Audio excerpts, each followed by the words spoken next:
Welcome to Traceability Tech 101, a short webinar surveying technology, challenges, and actions you can take to improve the traceability of your seafood. I'm Eric Anotam, the CEO and co-founder of ThisFish.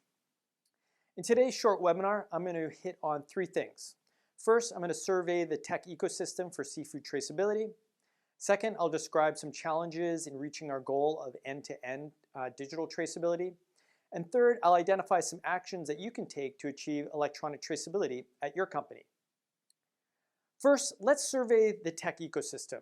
At ThisFish, we've identified more than 350 software applications being used for the seafood industry, covering everything from aquaculture, fishing, processing, e-commerce, and of course, traceability. About 50 of these companies are traceability platforms, typically offering end-to-end traceability.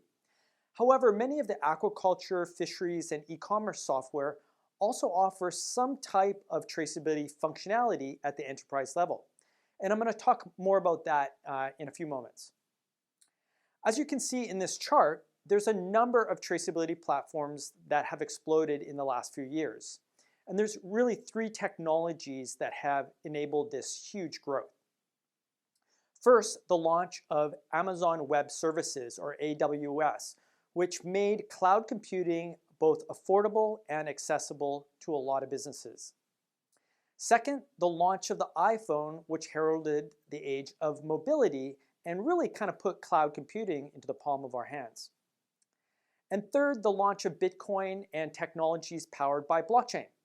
You can see the light blue bars in this chart are traceability companies that are actually using blockchain technology.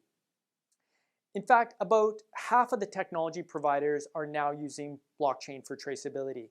Interestingly, there's only really a small sliver using AI or artificial intelligence. But I think that this is going to change over the coming years. So when we talk about traceability, there are really kind of four types of technologies. First, there's enterprise software that really manages the internal traceability within a company or a firm. Second, there are software platforms that really enable external traceability or the sharing of data between supply chain operators. And third, there's distributed ledger or blockchain platforms. And this is really a form of decentralized platforms that's also used for external traceability. And fourth is genetic and biochemical markers for traceability verification. So now I want to tell you a bit of a story about how all of these technologies evolved over the last few decades. So in the beginning, obviously, there was paper or analog technology. Really, this is really the era of one up, one down traceability. And much of the industry still operates like this.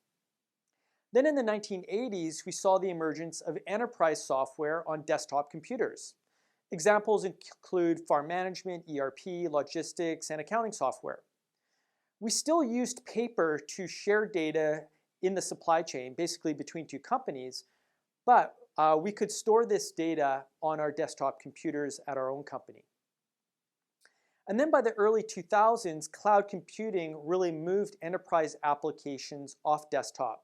So cloud computing and the internet really made it a lot easier to share data online. This was the era that we call Web 1.0. Next, cloud computing combined with smartphones brought the era of Web 2.0 and really the age of software platforms, allowing users to generate and share content online, anywhere, all the time. We saw the rise of social networks like Facebook or e-commerce like Amazon. And in the seafood industry, what we saw were the rise of traceability platforms like TraceRegister or TraceAll Global, enabling supply chain operators to share traceability data, and it was primarily between suppliers and retailers. Then in the last 5 years, we've seen a new kid on the block, and pun intended, it's blockchain. Instead of the data being in a centralized database, these platforms store data in a distributed network of databases. Data is really bundled and encrypted into blocks, which are then kind of linked on a chain of transactions. It's distributed ledger technology that's appropriately called blockchain. And this is often referred to as Web 3.0. Finally, there's another group of technologies that's really about verification, and that's been around for a couple decades. In these cases, genetic or biochemical markers are used to verify the species, genetic variety, or even the exact origins of a food product. So food is essentially marked or tagged at origin with a biochemical or genetic marker. And as the seafood passes through the supply chain, you can take samples and test the origins of where it came from. And the technology is really getting faster and cheaper, especially when it comes to DNA analysis. So there's now really a diverse ecosystem of technologies for seafood traceability. So which technologies should be used in a supply chain? Well, in some cases, all three might be deployed. The technologies sort of neatly stack one on top of each other. So at the bottom really is the enterprises managing their internal traceability using farm management, processing, logistics, or ERP software. This enterprise software can then be connected to e-commerce or traceability platforms. That's really about connecting the supply chain operators. Then the verification technology can be stacked on the very top, such as retailers might use DNA markers to verify the origins of their products, really to audit the integrity of their traceability system. So we effectively have a stack of technologies providing traceability functions and verification, covering supply chains at different levels or different scales. Now let's talk about the data, since really at the end of the day, it's all about the data, its quality and integrity. When I surveyed the 50 traceability vendors, about 40% of them I found claim some sort of data verification or validation. So I want to talk about how to test the quality and integrity of data. And there are really kind of three methods. First is people can corroborate. Basically, data is agreed upon by two or more entities in the supply chain. Second, the second method uses statistics and algorithms. Basically, data is validated if it falls within a certain acceptable range. And third, the third method checks data against authoritative sources for verification. So let's dig into this a bit further. So let's look at some examples of corroboration. So US government compares vessel trip reports against dealer reports to corroborate data. So commercial transactions where buyers and sellers agree are also a form of corroboration. One challenge with corroboration is that it can also lead to collusion between bad actors. So of the three methods, it's probably the weakest. Some examples of validation include mass balance calculation and statistical tools such as standard deviation to identify if data looks normal. In the future, AI and machine learning algorithms can reveal hidden patterns in the data that can't be found with traditional statistics. So for example, the FDA has recently announced a pilot project to use machine learning to assess the risk of antibiotics in shrimp. One challenge with validation is that it's often about measuring risk. Data might look valid, but not actually be correct. It's about identifying statistical outliers. Verification is about checking data against an authoritative source. But what is an authoritative source? These fall really into three categories. First, you can verify data against an official physical document, such as a government catch certificate. Second, you can verify data against an authoritative database, such as electronically pinging, like the MSC certificate database, to get the status of a certificate. And third, and increasingly, machines are being used to verify data, including sensors, cameras, DNA markers, and so on. This is often referred to as IoT, or Internet of Things. Machines can help limit the possibilities of tampering or human error in data. The challenge with IoT tech is that it's emerging technology and there's often an upfront investment. So now I'd like to talk about the four types of challenges in achieving electronic traceability. If you want to undertake digital transformation and end-to-end electronic traceability, one or more of these challenges are likely going to get in your way. First is behavioral, which is about people and attitudes. Some of us like change, some of us don't. Some of us are pioneers, some of us are laggards. Pioneers and early adopters really need to lead the charge, since others will likely follow for fear of missing out or FOMO.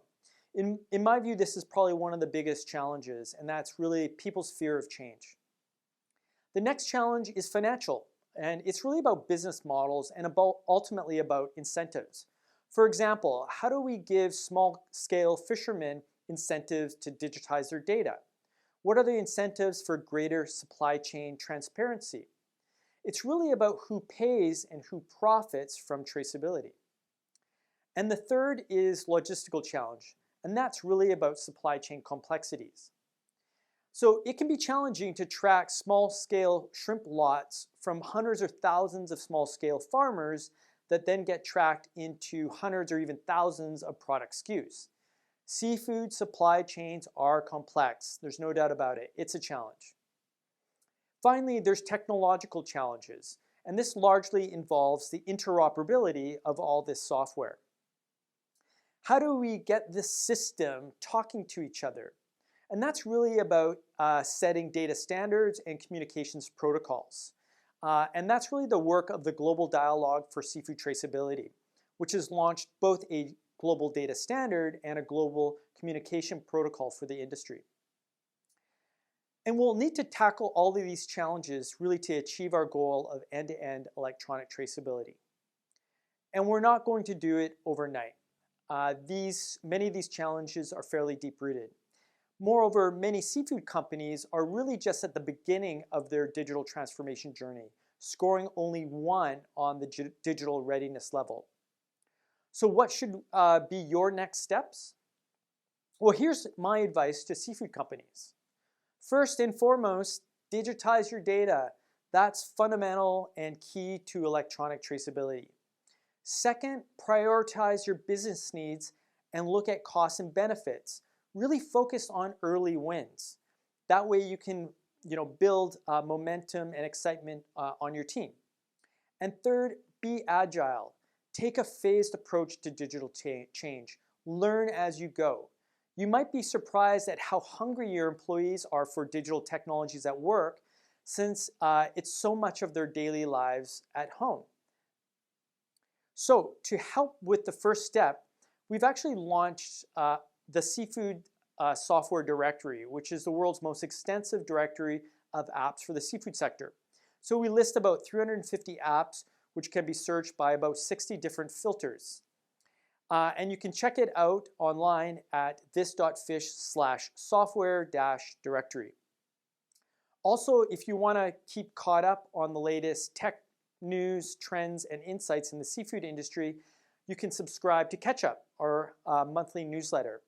And you can subscribe at this.fish/catchup. So thanks for catching up with me, and we'll see you next time.